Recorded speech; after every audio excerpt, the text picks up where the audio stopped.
Madame la maire, Monsieur le préfet Didier Lallemand, vous êtes le visage de la préfecture de police, vous en représentez l'image.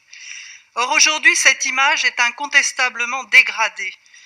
Le débat sur le budget 2021 de la préfecture de police n'est pas détachable de l'actualité législative brûlante que nous aurons à nouveau l'occasion d'évoquer au cours de cette instance, ni du continuum qui marque l'histoire de la police parisienne. Or, dès votre première déclaration en qualité de préfet de police, vous avez adopté comme référence la figure tristement célèbre de Gaston de Gallifet, le massacreur de la commune.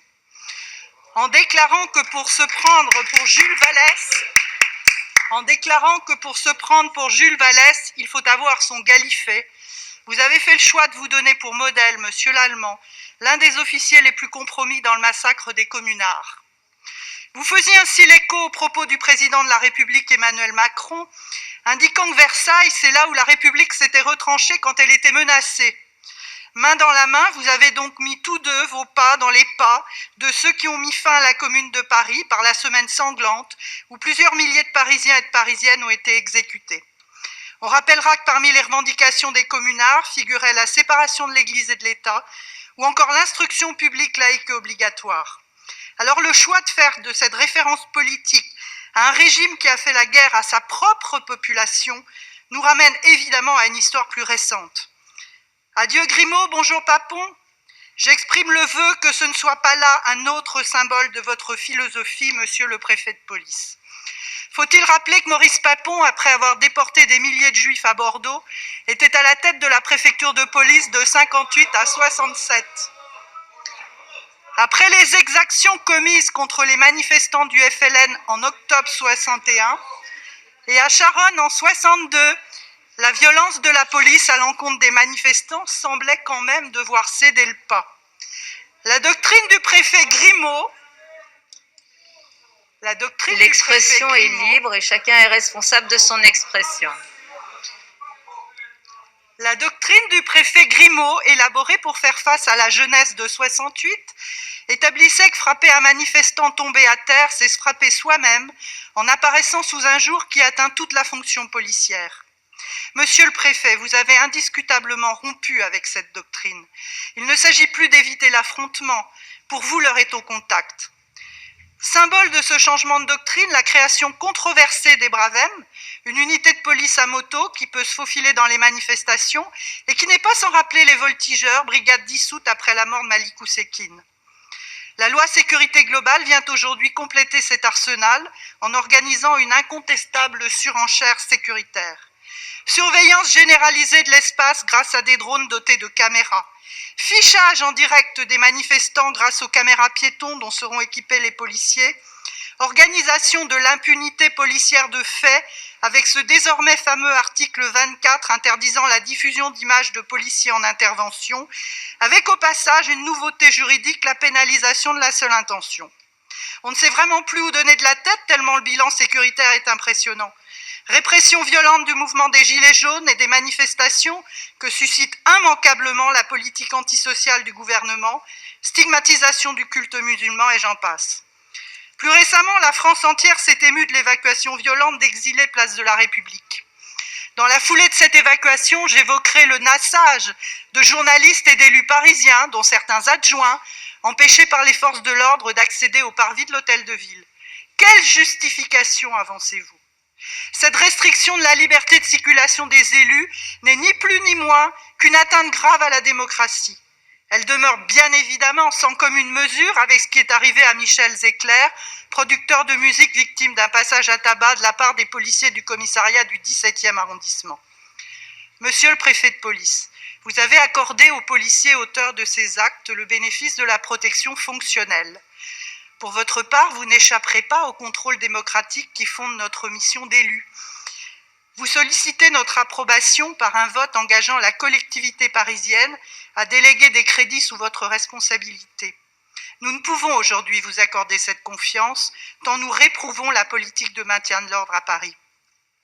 Votre défiance envers les droits les plus fondamentaux étant totale, notre confiance ne peut vous être accordée. Vous l'aurez compris, nous ne voterons pas le budget que vous nous présentez aujourd'hui. Quelques observations néanmoins. Si vous menez avec zèle certaines des missions qui vous sont confiées, il est pourtant une bataille que vous ne semblez pas pressés de mener. C'est celle de la réforme de fond de la préfecture de police pour laquelle vous avez été pourtant mandaté. La préfecture de police aura à mettre en œuvre dans les mois qui viennent la réforme nationale des titres de séjour. Il a été choisi de s'appuyer sur un nouvel outil numérique appelé Administration numérique des étrangers en France, ANEF. Depuis l'automne, les étudiants doivent déjà passer par une plateforme numérique pour pouvoir déposer une demande de titre de séjour. Or, ce passage au tout numérique suscite pour nous incompréhension et inquiétude. Dans notre capitale, ville d'accueil et de mixité culturelle, de nombreuses Parisiennes ne sont pas nées français et doivent pouvoir faire valoir leurs droits au séjour. Le chemin administratif est déjà aujourd'hui un parcours du combattant. Qu'en sera-t-il lorsque tout ce qui peut l'être sera dématérialisé ? Nous ne parlons pas d'un morceau de papier, nous n'évoquons pas le renouvellement d'un permis de conduire ou d'une carte grise. Il ne s'agit pas ici de cocher une vague case administrative. Il s'agit ici de démêler des parcours de vie particulièrement complexes. Alors s'agit-il de faire des économies de bout de chandelle sur le dos des migrants ou de réduire de fait le nombre des bénéficiaires de titres de séjour en complexifiant volontairement et inutilement leur démarche ? Les élus communistes, comme nombre d'associations parisiennes, seront vigilants quant aux modalités d'application et aux conséquences de cette réforme. Je tiens également à appeler votre attention et à faire part de notre vigilance sur un autre sujet. Nous examinons aujourd'hui le budget de la Brigade des sapeurs-pompiers de Paris, corps militarisé, héritage de Napoléon. Les pompiers parisiens, dont nous saluons ici régulièrement et à juste titre la compétence et le dévouement, ont la particularité de ne pas être épaulés par des bénévoles comme c'est le cas en province.